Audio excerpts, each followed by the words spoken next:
There is a moment in every life when you decide to rise, to stand taller than your fear, to speak louder than your doubt, to chase the vision that sets your soul on fire. This is that moment. And here, we walk it together with stories that awaken, voices that inspire, and truths that set you free. This is Positive Talk with Kevin McDonald, where hope has a voice, and that voice is yours. And welcome to the show, everybody. My name is Kevin McDonald, and Brachelle is slightly under the weather. We're hoping that she's going to, number one, survive, and number two, get out from under the weather and come to see us at one point during the show, but we'll take that as it comes. But we have a great show for you today because, and I got to ask you this, have you ever doubted that you were made for this world, that you have everything you need to thrive, that, you know, nothing is missing, you ain't broken, you don't need fixing? Sovereign flow is a reminder of the power already within you. It's time to rebuild that trust in yourself. And if in life's natural unfolding, and I wish I'd have written that, but I didn't. Miguel Hernandez is with us. He is a life coach, and he is really helpful in getting you back to where you just began, before all the people told you, you ain't so great, you can't do that, you can't do this. So Miguel, it's an honor to have you on the show today. Thank you. Thanks. I like your voice, makes that sound even better. My little written thing there. Well, it is. And by the way, would you mind terribly if I stole it and did a video of it and stuff, because that is the exact reason why Positive Talk exists, is to help people understand that they were born great. And then we spend our whole life telling us stories about how not so great we are. And then we spend the rest of our time trying to figure out how to get back to where we started from. It's kind of like a long thing. And if we could just remember why we were here and how we got here and what we're here to do, it would change things. Don't you think?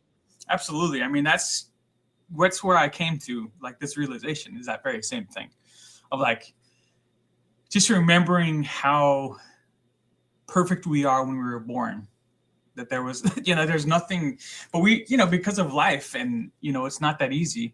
I think we end up interpreting so much in a negative way towards ourselves, and we have things happen to us that makes it hard not to think that maybe something's wrong with me, so. Yep. Yeah. And in your work, do you find that most of the clients that come to you, that's one of the foundational things that they are wondering, like, why?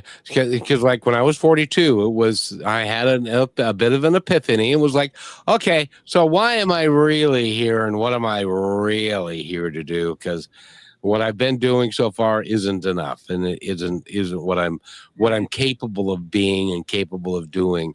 And I think almost everybody that I've ever talked to has that conversation with themselves at one point or another. It could be when they're young, it could be when they're 80.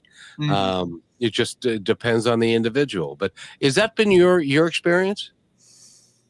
Yeah, I think that a lot of people, they start out with realizing they want to change something, right? And then that realization kind of brings them to more and more things. And I think that's one of those questions that inevitably come at some point of, like, what am I doing here? And what I'm doing doesn't feel accurate to what I feel like I could be doing. And we start to question our own capabilities. And I think that the thing that I always find behind all that usually is the limited beliefs that people hold. And that's really what is kind of holding people back, is how they believe about what they believe about themselves. So that's the common kind of combination I find.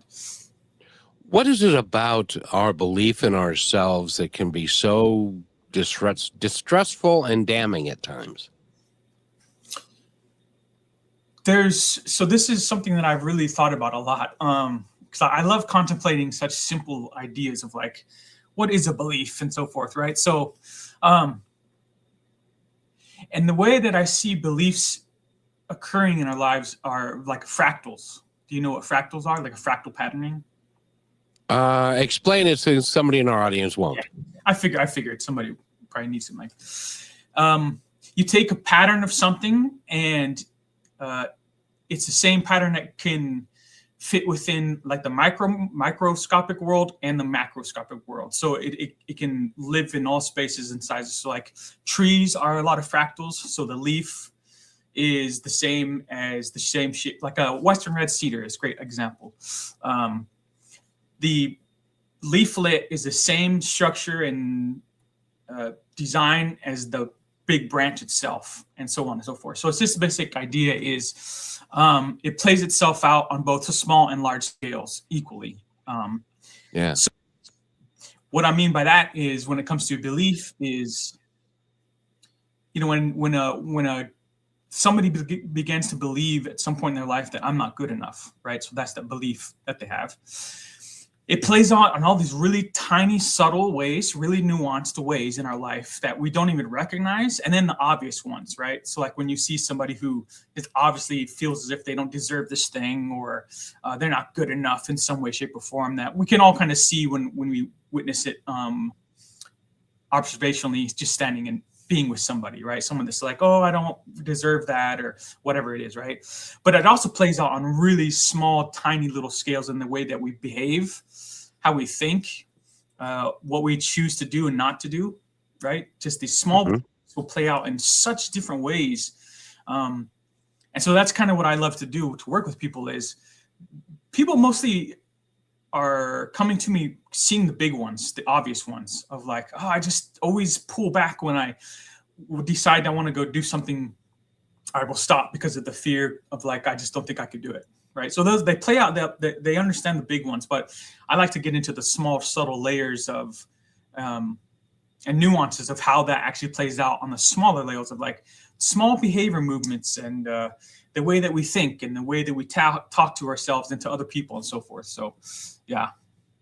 It's amazing to me that what some people will do is when they have something that isn't great that happens to them, their first thought is, oh, I get it. I deserve this. Mm-hmm, mm-hmm. Which is the exact opposite thing of what they should be saying, because nobody deserves negative experiences. And I mean, they happen. But then a lot of people that I know will then incorporate the trauma that they've experienced as in, I deserved it, or I'm not good enough. And so that not good enough thing begins to permeate everything about them, and it defeats their ability to grow and to live their best life. Is that true? And that's kind of what I'm saying too, is like, it begins to play out in so many different ways on so many different levels of our life that's why it is so detrimental, those beliefs, because they hold you back so in so many different ways. And it's accumulative. You don't realize like that thing you didn't decide to do yesterday, and that person you decided not to talk to, the job you decided not to try for, the art thing you decided not to do. Like they all start to accumulate throughout your life because it's like, oh, I'm not good enough, or something is wrong, or whatever, right? Because we all have that kind of, I think, I'm not good enough in some way, shape, or form. I find every client I've ever had, including myself, inside myself, I've witnessed that part of like, well, maybe I should just try something else, or I'm probably not good enough to do that. So, I mean, even this whole thing that happened with me here, becoming a therapist and doing coaching, there was a lot of moments of stopping and being like, I mean, can I really help people? I mean, do I really have what it takes to help people? And what is, you know what I mean? So we all have that question. We stop and pause and stop ourselves. But when you start to realize how often you do that, how often it is like on a daily thing, and how long that's been going on for years, you start to realize, wow, that's really kind of shaped my life at this point. But we don't realize it because there's small little decisions and small little choices and small little things we decided not to do. So, Is that kind of like the imposter syndrome? Yeah, that's the way that it plays out, right? So like that fractal patterning I was saying, that's one of the ways that it play out. Of like, oh, I'm not good at this anyways, or even though I've been a therapist for 5 years, I will still sometimes find myself saying, like, am I really helping people? Like, what am I doing? What is it that I'm doing as a therapist? So I think it always arises too. These kind of looping beliefs will come back. Yeah. So did it help you when the reviews started coming in and you were getting 5-star reviews, and you had the common theme in the reviews that I've read is Miguel changed my life. Is that something that you now take to heart and say, I am making a difference, doggone it?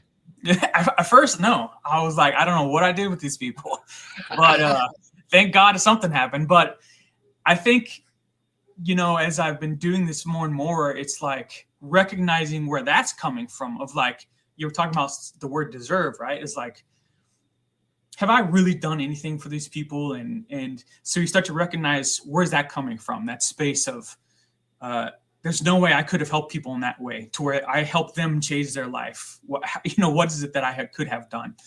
And nowadays, as I work through that process of like realizing I love what I do, and that makes sense that what I'm doing with people has helped them.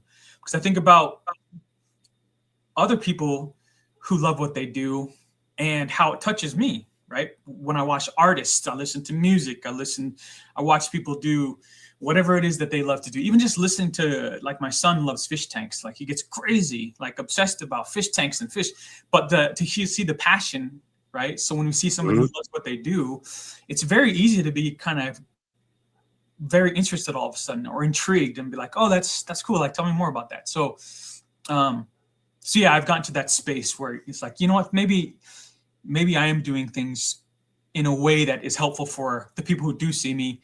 And so that's where I came up with like this new program I've got, because it's like, okay, so I think I'm starting to actually help people here, as a therapist in my second to third year, and now I'm on my fifth. And that's how I decided to go, okay, I am helping people. I keep people telling me, hey, you've helped me more than any other therapist, so on and so forth. So I thought, you know what, maybe I'll make my own program. So I started to collect all of my little ideas and thoughts, and formed it into one little program. So that's kind of how it coalesced into, again, that once I accepted the fact that maybe I'm helping people, then that process created another program, and so forth. So you can see how those little beliefs, if had I not ever accepted that, maybe I never would have created the program, because I would have kept saying, well, maybe I'm just getting lucky with a few of these people, changing their lives. But once I accepted, like, maybe I am, then I start to go, okay, well, let's see what is it that I'm doing that's helping people, so I can maybe create a structure that actually is a little more formulative, but not too much, kind of thing. Well, it's really interesting that you would say it that way. You said a little program. It's not a little program, because Yeah. it's a big deal, because it changes people's lives. It changes how they think, and that in and of itself is a huge piece of the pie, because if you can change how people think about themselves, then they have a shot at learning and being something different, and in some cases something different than they even thought was even possible. Has that also been your experience? Yeah, I mean, I think once people realize, because my real foundational piece is realizing that, like, change comes from within. So all I'm doing with people is helping them to start to tease apart and take away all of those limiting ideas and concepts and beliefs, and things about themselves. And so it's not like I'm adding stuff, because a lot of things I come across is like a new skill you got to do. You got to learn how to meditate, which all these things are beautiful and wonderful. I meditate and all that. But there's always an addition to, like, if you just do this, and if you add this to your life, and if you do this hack, and you do learn this skill. And so mine is more like, let's just look at what you've got going on and start to just actually subtract all the stuff that's serving you no good. And so you don't have to do anything besides realize that. So I think all that to say, when I start to formulate my program, I was like, oh, it's about helping people subtract stuff from their life, not add to it. And then that helps them make the changes they're seeking to begin with. Because there's not much, because when I first started learning as a therapist, it was like, I had that idea of like, oh, I'm here to change people, help them change their lives. But I noticed how it's nearly impossible. Like, you can't really change people. Anybody who's ever been in a relationship who tried to change their partner or whatever knows that's nearly impossible. It's not sustainable. Most of those things end up in divorce. Exactly. Because he's really a good guy at heart. I can change him. I can make him into, and it never works. Right. So that change process of realizing like, oh, I just have to help people recognize what is slowing them down, stopping them, blocking them inside themselves, so that change for themselves becomes possible. And so then and it's not like I'm doing all the work that way, right? In the relationship, trying to change somebody in a relationship, there's a lot of work to be done, right? You're always got to be nagging and watching and looking at them and following them and making sure they're doing this and that and the other thing. And so the change process I found is just like when it becomes more in helping someone just do the changes internally, there's not a lot of work that I have to do. It's just kind of like helping them see it, And it becomes easy. And we're talking with Miguel Hernandez. And go to his website, which is sovereignflowcoach.com. You got some beautiful pictures up there, and you offer some great services. And we need to take a quick break. I'm going to play these two things back to back. I think they're relevant. And there is just a minute, everybody. So stay right where you are. And Miguel and I will be back in. Maybe Rochelle will feel better at one point in time. We'll see. And we'll be right back right after this. Here's another point to ponder by Positive Talk Radio.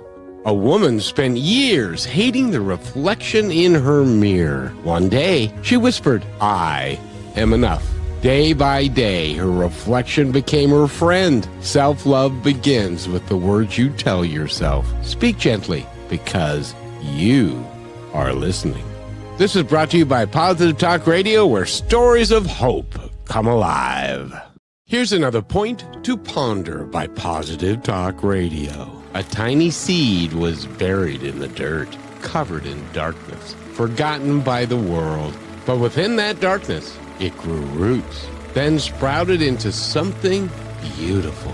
The seasons of struggle you face are not endings. They're beginnings. Trust that growth is happening, even when you cannot see it. You're listening to Positive Talk Radio, where stories of hope live. And welcome back to Positive Talk. My name is Kevin McDonald, and Miguel Hernandez is with us. Go to his website, which is sovereignflowcoach.com, correct? Yeah, and then it's a /1-1 coach, just because I had to change a few things because of the name was taken already. I hate that when it happens that way. So repeat it again for me. sovereignflowcoach.com /1-1 coaching. So it's just one-on-one coaching. Think about it that way. Perfect. Yeah. What'd you think of those two pieces that we just played? I think you are spot on. Like you said, those do play really well, right? What you like, I love what it said was, you can hear yourself saying those things, And I firmly believe this, and I'd love your opinion, but the language that you talk to yourself is so important. Mm-hmm. When you say, as an example, a lot of people use self-deprecating humor, mm-hmm. because they figure, if somebody, rather than somebody else make a joke about them, they'll make a joke about themselves. Right. But you tend to believe those things, even if you're making a joke about yourself. You tend to believe that you are, as an example, you do something and it isn't the best that you could have done. Oh, I'm so stupid. Uh-huh. I hear that all the time. Oh man, I'm just so stupid. Yep. And your subconscious tends to believe that stuff, doesn't it?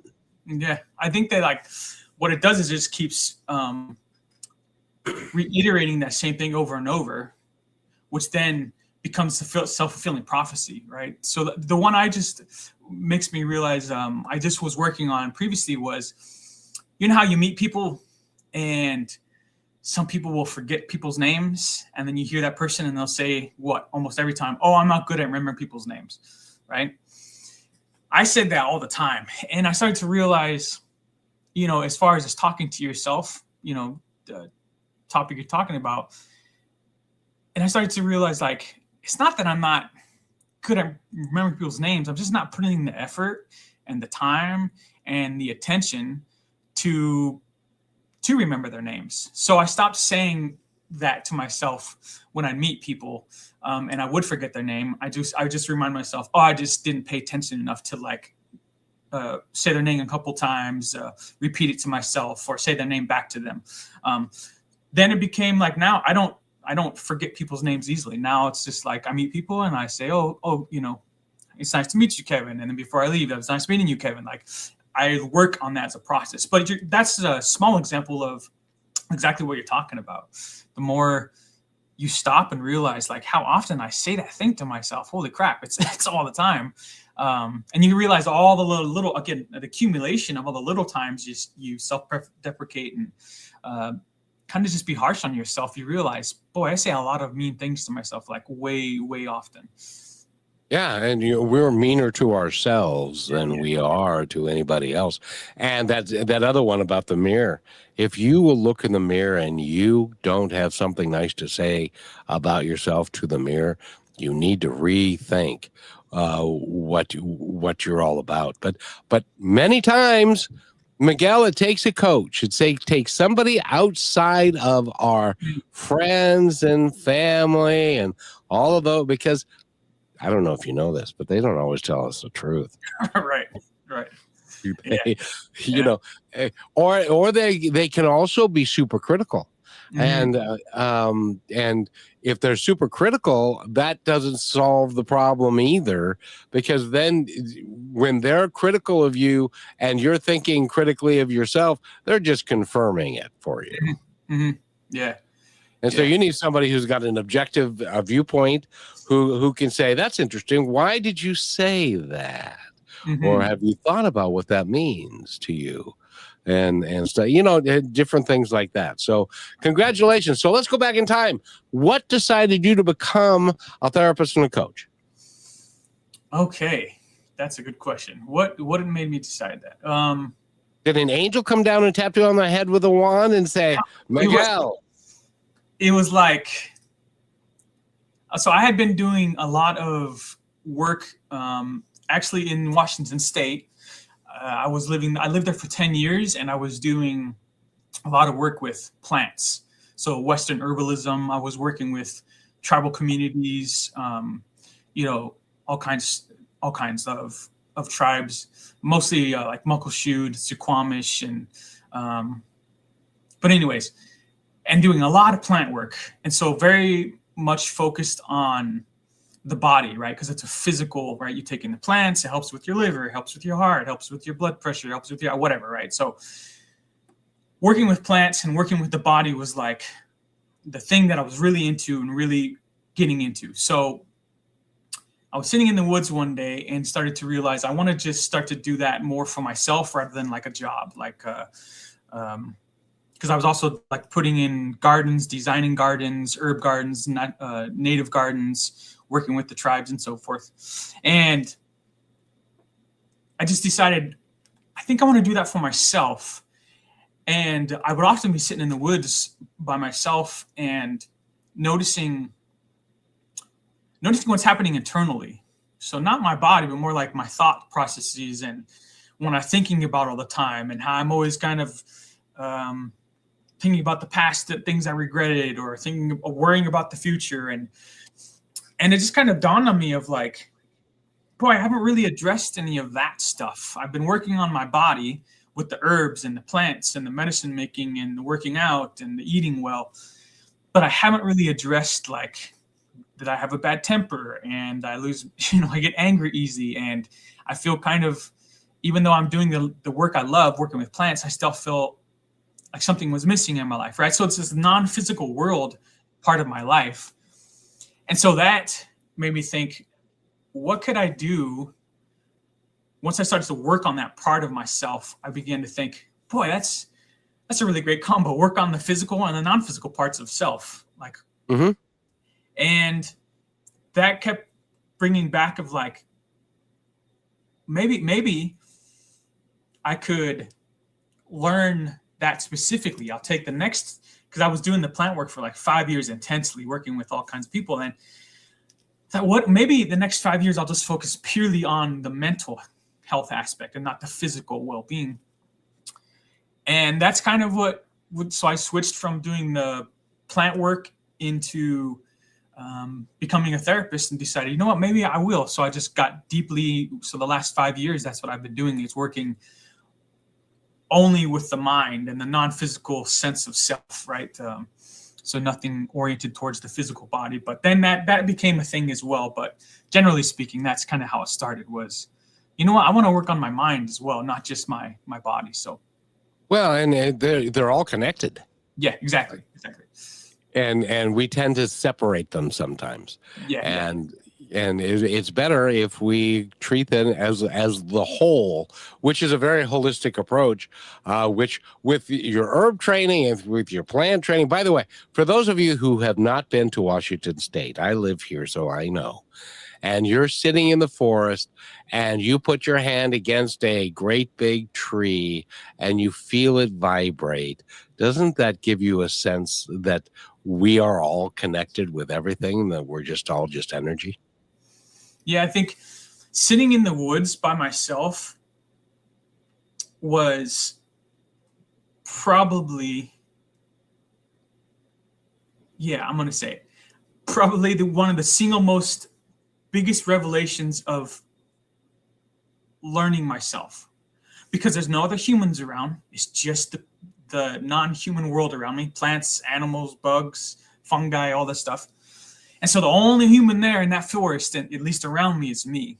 And so it started to really, by comparison, because there's nothing there but myself, it really started to show me all the stuff that was coming up for me, because there's nothing else there. And that was one of the things that started happening, was like I started to feel as if, I don't know, it sounds like that really like woo-woo stuff, but like sitting in the woods, felt like I started to gain information from the woods, from the plants, because I would just start thinking about something, and then all of a sudden this thought would arise, and it wouldn't feel like my own. I'd be like, oh yeah, I guess I never thought about it that way. I never really thought about whatever I was thinking about in that perspective, And so, to answer your question, like it started to feel as if, boy, there's a lot more of a connection here with these plants than most people realize. But it takes, just like any other relationship, you have to spend time with the other human being, right? If you want to get to know them, well, you have to spend time with the plants and the animals if you want to get to know them. You have to, and you have to just be really open and honest with it, like just be there with it, right? So anyways, so I started to really feel as if there was a much deeper connection, because my experience, and even through the plant teachings I got from working with tribes, is like, they can be the strongest teachings we can get too, because it's nonverbal. It's not someone like you and I talking. It's like something you just feel or just know all of a sudden, because it's been given to us to some degree. So, yeah. It is. By the way, that's not woo-woo at all. I call it science. Yeah. Because Einstein proved that we are energetic beings, and that there's energy all around us, and it's everywhere. And that's why and when we come back from by the way, Miguel, you're gonna have to come back, because I've got so many things I want to talk to you about. Okay. But we need to talk about your program, because I want people to enjoy it and to take advantage of it, because it's something that you've put a great deal of time and effort into it. And so we need to take a real quick break.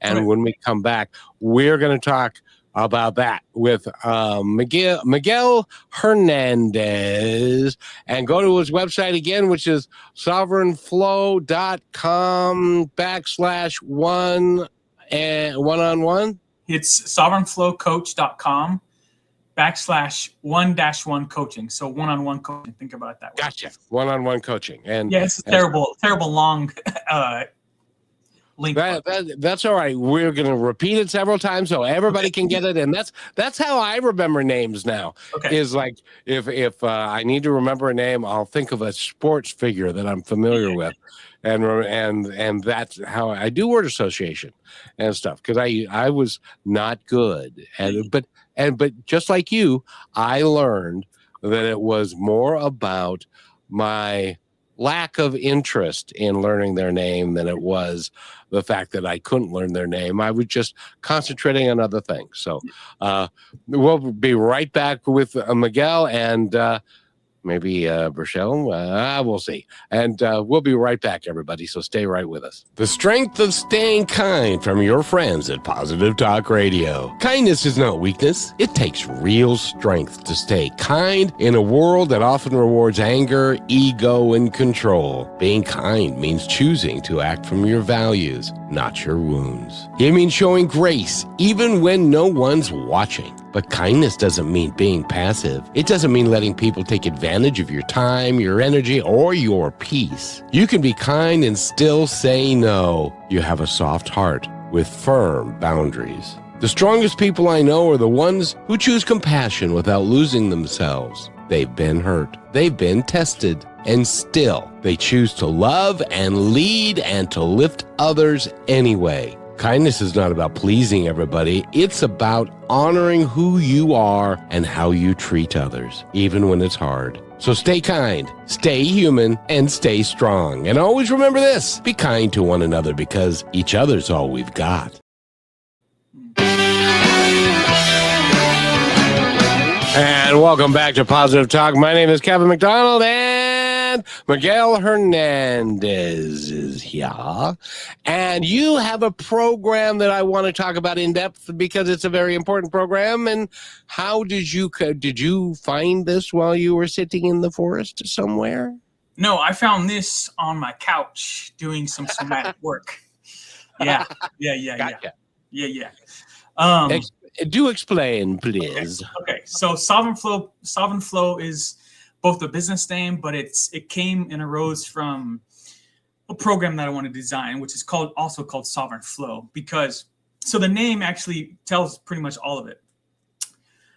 Sovereign comes from this realization that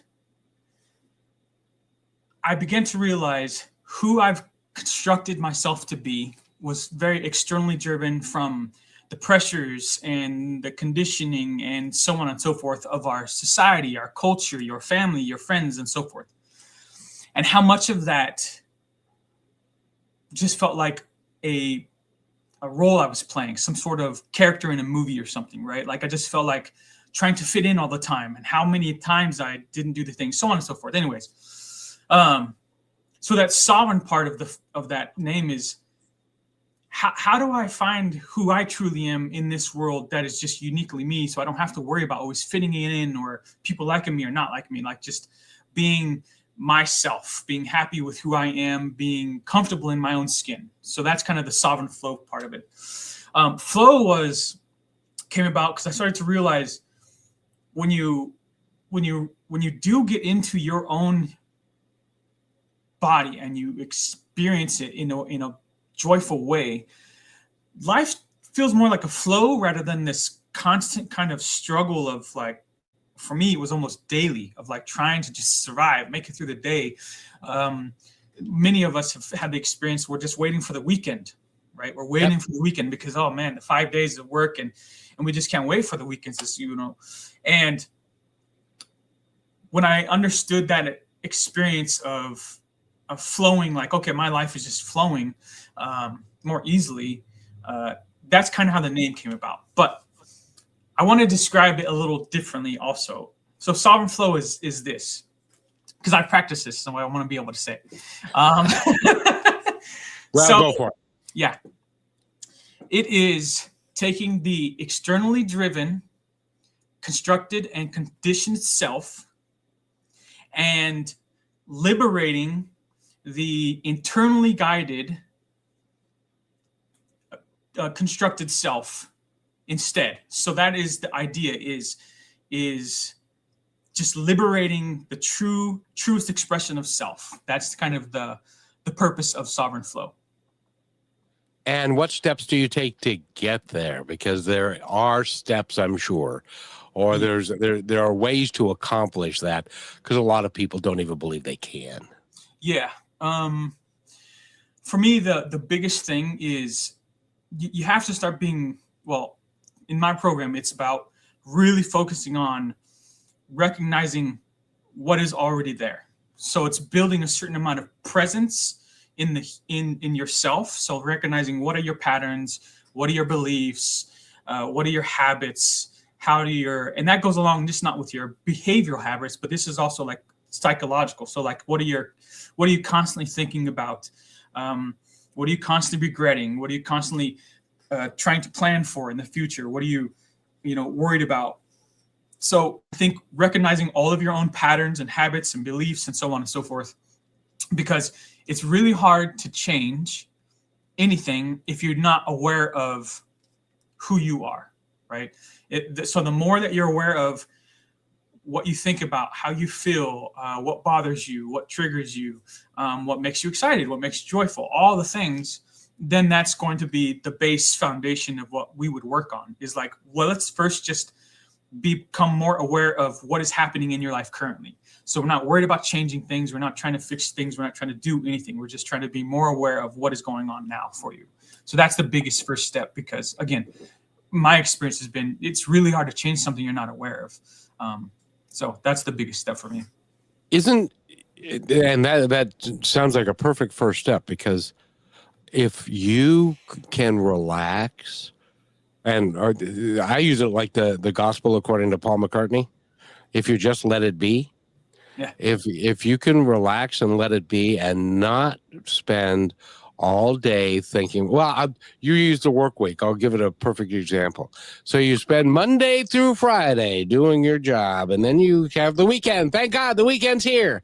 And then you have Saturday, and then right around 3:00 on Sunday, you start thinking about, I got to go back to work tomorrow. So rather than enjoying your family and friends and taking the day and saying tomorrow will take care of itself, we fret and we worry about, I got to go back to work tomorrow. And so the weekend turns into a day and a half, and followed by another half day of wandering around thinking, I got to go to work tomorrow, and stuff like that. So, but if you let it just flow and recognize, tomorrow's Monday, and God willing, I'll get out of bed and then I'll go to work. But I don't have to worry about it today. Mm-hmm. Is that kind of a good way to begin to flow with your life a little bit better? Yeah, that's exactly it. When you start to realize the kind of things that you're always dwelling on, right, that you're always focusing on, again, it's not about changing it, but it's rather just, this goes back to one of the things your little breaks that you throw in here, the seed one you were throwing in. Yes. Right? If you're aware that, so let's do a concrete example. If you're, so the first step again in my program would be like, just pay attention to what is already there. So now let's say you're working through your day and you're pausing and doing these check-ins. So I have people do check-ins as often as possible throughout the day. At least once. I start with realistic numbers, right? Nothing like, okay, I want you to do this, 14 times a day.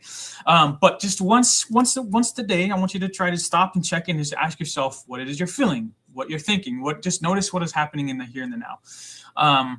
And that process is then going to make you more aware of, a concrete example might be, maybe you're at work and you're recognizing how you're sitting there thinking to yourself, I hate this place. I don't like my coworkers, whatever, right? I'm using a pretty extreme example, but it's not that extreme anymore. A lot of people say that. Yeah. So you're noticing how you say that to yourself often, all the time while you're at work, I want to do something new. I'm tired of this job. I want to try something different. That is something that like we would really start to pay attention to. All right. You're saying that. How often are you saying that to? Oh, I say it almost every day, at least a couple of times while I'm at work. And then on my weekends, I just dread going back.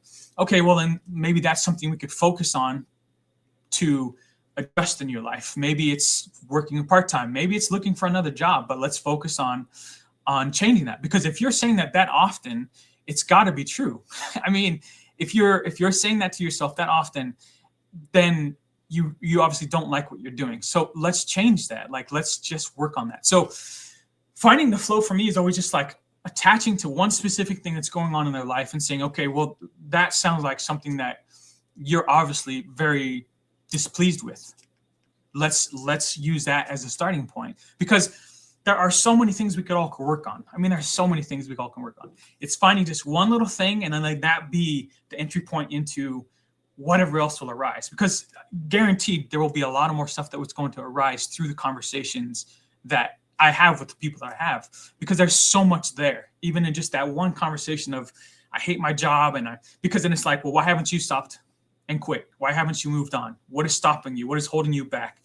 And so we all have all these reasons why, right? Oh, I just don't know if I can do this, or it's not going to work in my life, or there's just tons of fears, right? Of like, what ifs, because of this job, it does pay well, but I hate everything else about it. So anyways, we always have all these things. So those conversations reveal a lot about the way we approach not just that, but many, many other things in our life. So, yeah, and I think I told you that I drove a bus in Seattle for 12 years. Nuh-uh.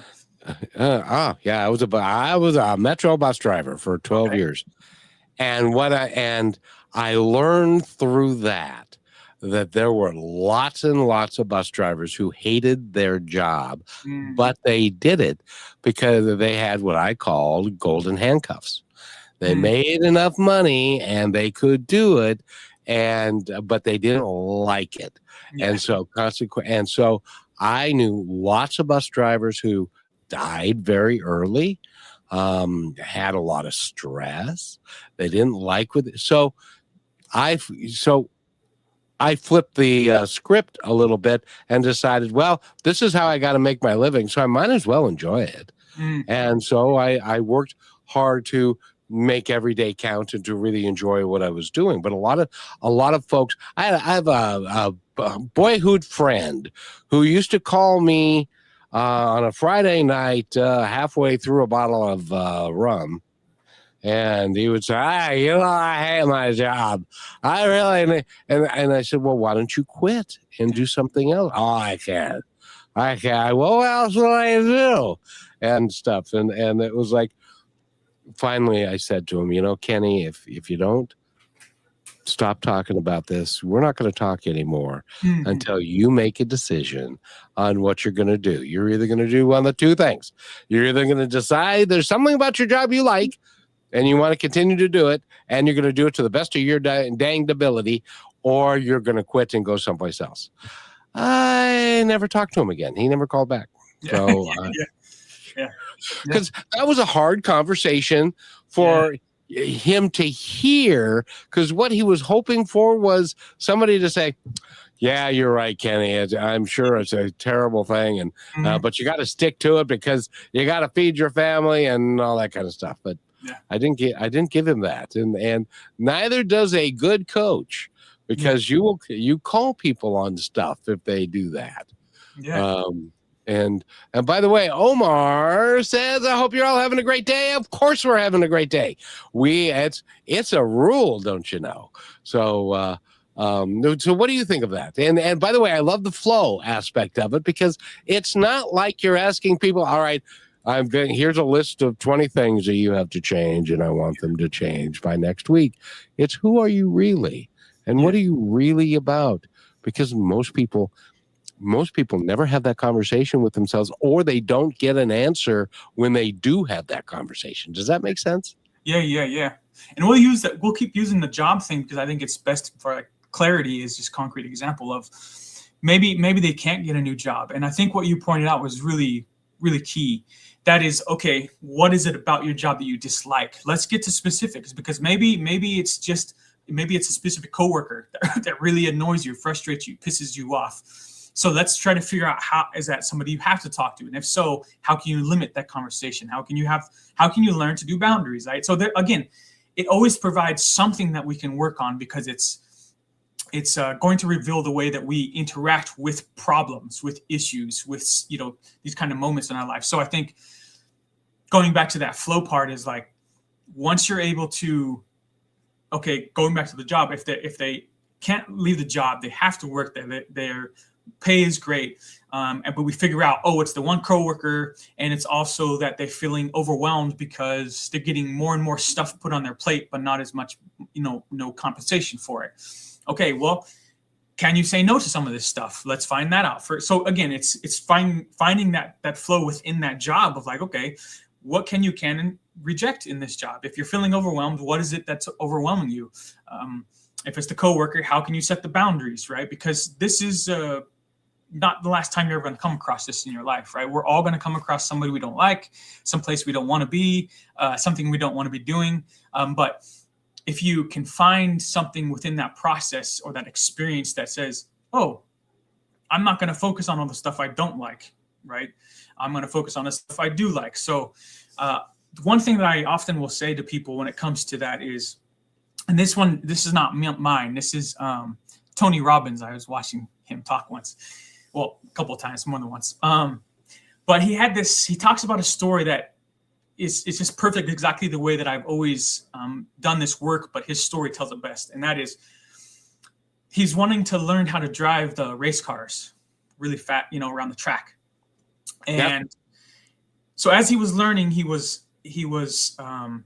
one of the things that the instructor was telling him is like, it's not so much really actually learning how to drive fast. It's more like when you start to crash, learning how to not like die in a crash, like basically kind of thing. Right. So, that's always handy.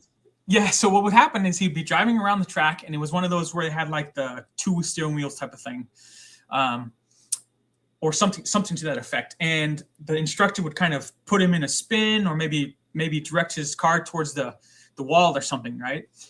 And Tony Robbins said every time it would happen, he would keep looking in the direction of where he doesn't want to go. So he'd be like, looking at the wall, trying to drive away from it. And he said that his instructor every time would literally put his hand on his face and push it to make him look towards the road where he needs to be going, so he doesn't crash. So then he would automatically self-correct, and he'd correct, and the car would not crash, and he would start going the way he wanted to go. And that was just like, that's exactly what I'm trying to tell people. The more you keep focusing on that wall, not trying to crash into it, it's actually somehow paradoxically, because the way we are as humans, we tend to crash into the wall. But if we just go, I'm not going to focus on that thing, even though it's real and it's there and it's happening and I'm acknowledging and it's something I'm aware of, I'm still going to focus on this place I need to go. And that is like probably the key of what I do. Like, the work is, there's always something else you can focus on. Yeah, I'm not saying all this stuff doesn't exist, that your job is shitty or the coworkers are crappy or whatever. It's just saying I don't have to use that as a focus of most of my day. There's other things I can focus on, literally infinite number of things I could focus on. And so that's why one of the big practices we use is non-attachment, because that's the huge part that I think we all as Westerners do. We just attach to one thought and we just can't let go of it. And we just think about it over and over and over. So exactly. Have you ever heard of the expression, what you resist persists? Yeah. That's exactly the same thing. The same exact idea. Yeah, because if you're thinking about as an example, if you're thinking about that you don't want to go home to see that woman that you're married to, and that's all you can think about, when you then do go home, you're not going to have a good time, and you're going to go in with preconceived notions and all that kind of stuff, rather than to look at it from, I loved her, maybe I'll treat her and talk to her differently. I don't know. Right. But that's why you have a coach like you, because we all do that. And everybody, and we look at life, and I would love your opinion. We need to take a quick break, but I would love your opinion on this. Why do we look at life like it's a royal pain in the butt, Okay. and not look at it like, boy, am I excited to get up and get going today. We'll be right back. Stay with us, everybody. Here's another point to ponder by Positive Talk Radio. A sailor in a storm once battled waves so fierce they nearly sank his ship. He discovered storms, they don't last forever, but strong sailors do. Life will shake you, test you, and even try to break you. But if you hold steady and keep moving forward, the skies will clear, and when they do, you will see how powerful you have become. You are listening to Positive Talk Radio, where stories of hope come alive. And welcome back to Positive Talk. We are talking with Miguel Hernandez. And Miguel, since I screw it up every time, let us know how you can get a hold of you and your website. Please. Okay. The website is sovereignflowcoach.com/1-1 coaching. So one-on-one coaching is what that's meant for. Perfect. And I like that particular thing that we just played, because a lot of us go through a storm, and then when the sky's clear and the sun comes out, we don't even notice because we're still stuck in the storm. Is that true? I think the thing that comes to mind is the meaning making, because we're meaning making machines. So some people, as a storm example, some people love to sit and watch a storm. I love watching thunder and lightning, or watching lightning and hearing thunder. But watching the storm, the wind and the rain hitting on the windows, like I love watching a storm. But some people, like my son, he's afraid of them. Like the sound and the power of a good strong storm, it puts fear in them, right? So again, we're meaning making machines. So I think oftentimes what we do is we jump to conclusion about a thing way too quickly in our life, right? Oh, my truck engine exploded on me. Okay, I could see in my old pattern thinking of how it started to roll into this big thing of like, oh, I'm not going to be able to get groceries now, and how am I going to get my son, and how am I, all these what ifs and probs and all these things started to tumble in my mind, right? Because my mind was jumping to the meaning of what that means for me already, right? My truck being down. But I've just gotten to this space in my life where like, I don't know what that means for me yet. It just happened. I have no idea what that means. So I just go, let's just see what happens from here. Because there's so many of us can look back at something in our life, and in the moment it was defined, and the meaning we gave it was terrible, and that was horrible, and I wish it wasn't happening to me.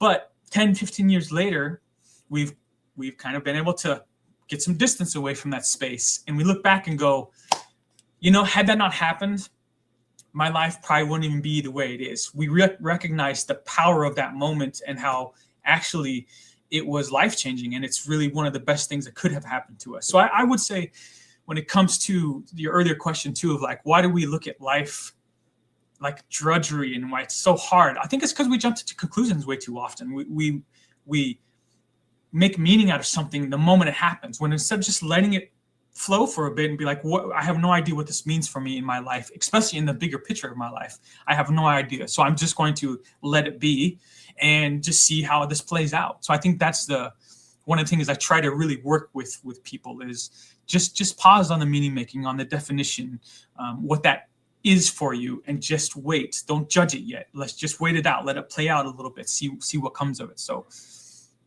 and oftentimes we tend to look on the worst side of things most often, and we look at, oh, this is a terrible thing that happened. Well, let's use a truck as an example.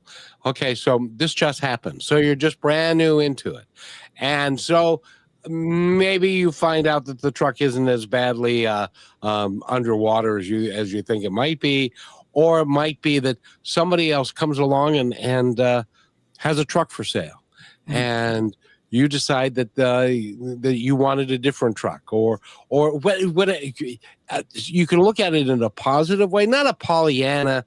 If I'm going to sit here, but in a real, honest to goodness. First of all, when your truck goes down, that happens to a lot of people all the time. You ain't the first one that's ever happened to, Right. nor are you going to be the last one. Yep. And so now I'll just as you figure out what it means, and then actually you get to decide what it means, don't you? That's the big point. That's the biggest thing is meaning making is up to you. You're the one that gets to make the meaning. Another example. I used to lose my temper, not quite road rage, but pretty close to it. When people would cut me off or whatever. Yeah. I've been guilty of that. You bet. Yeah. And when I started to play this game in my head, so one of the things I like to do is we play games in my coaching because something about games, it takes away the seriousness of the things. All of a sudden we're just having a good time. So I play this game of like, how many meanings can I make out of this person cutting me off? And so I began to start to think about all the different things. Oh, they didn't see me. One is simple, easy one. Didn't see me, because I've definitely cut people off, not on purpose, and just been like, oh man, I didn't even see him, blind spots, right?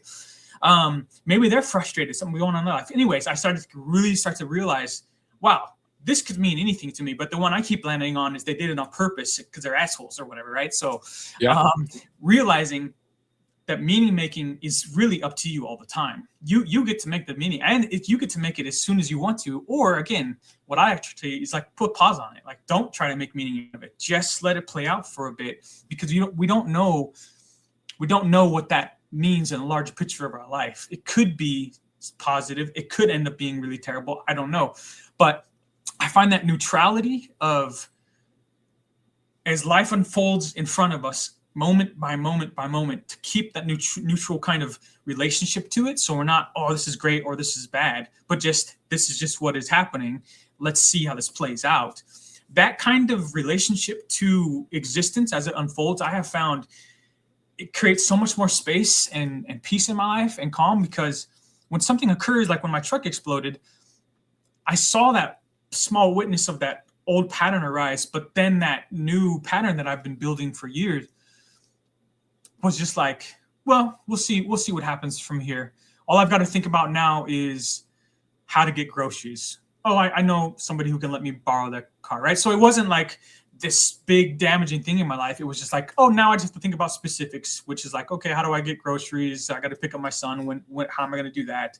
But it wasn't like this detrimental thing of like my life's ruined, right? So, but I think a lot of us jump to that space. So I think that neutrality of like, well, let's just see how this plays out. And all I got to do is figure out a few things beyond that. My life is exactly the same. It's just one thing different. But I oftentimes hear people will attach like their whole life to that one thing all of a sudden, right? Oh, yeah. Why does this always happen to me? Yeah. And people do that, and then it affects their whole day. And the ripple effect is huge, because something bad happens to you and then it ruins. I've heard so many times in my life, somebody said, well, I got up and this happened and it just ruined my whole dang day.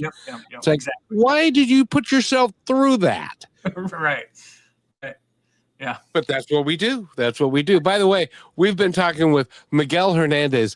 Miguel, you're going to have to come back when Brachelle's here, because she's got a story about road rage that I'm not going to tell it here. But the end of the story is the guy that everybody was mad at because he was in such a hurry, and she let him by. He ended up turning into the hospital.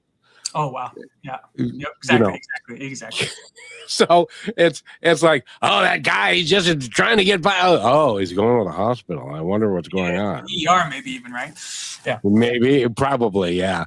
And stuff. So, Miguel, your website and everything again, so people can find you, because you are valuable. And look at his website. You'll see a bunch of reviews there, and you'll see all the things. The pictures on your website are just phenomenal too. So give us your website and how best to reach you.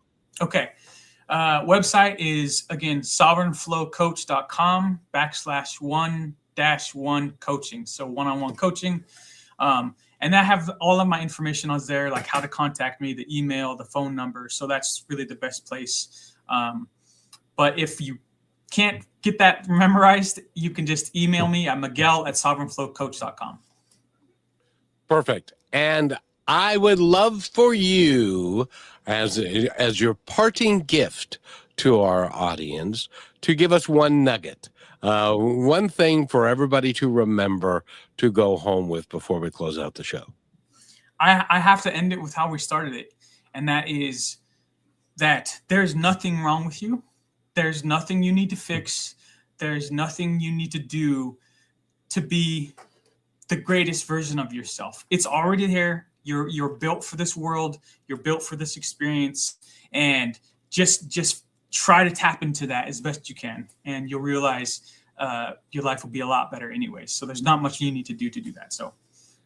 And if you're having trouble getting your head around that and you're having trouble actually doing it, call Miguel, because a coach can help you get to places that you honestly have no idea that you're even capable of.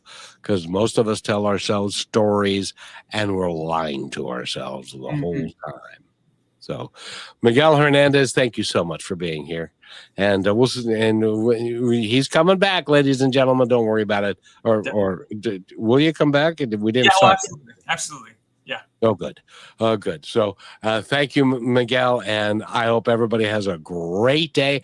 And as Frosty Westerling, he was a coach for PLU. I don't know if you remember PLU when you were living here, but he was the head coach there and he won a bunch of national championships, and he actually wrote a book.